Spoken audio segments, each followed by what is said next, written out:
আপোনাৰ পাকঘৰৰ পৰা এই 4টা বস্তু ভুলতেও কাকো নিদিব। নম্বৰ 1, চাউল শুক্ৰ গ্ৰহৰ প্ৰতীক হয় আৰু ঘৰত কেতিয়াও চাউল শেষ হ'বলৈ নিদিব।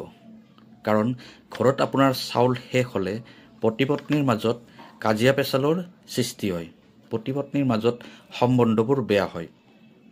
যদি আপোনাৰ ওচৰত বহুত চাউল থাকে তেতিয়াহে কাৰোবাক দান কৰিব পাৰে।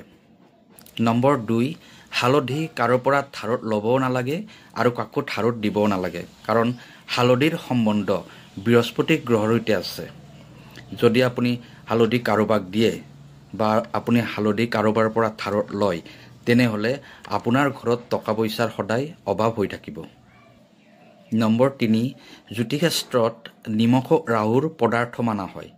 যদি আপোনাৰ ঘৰত নিমখ শেষ হয়, তেনেহ'লে ৰাহুৰ দুখ লাগিব আৰু আপোনাৰ ঘৰত সদায় টকা পইচাৰ অভাৱ হৈ থাকিব।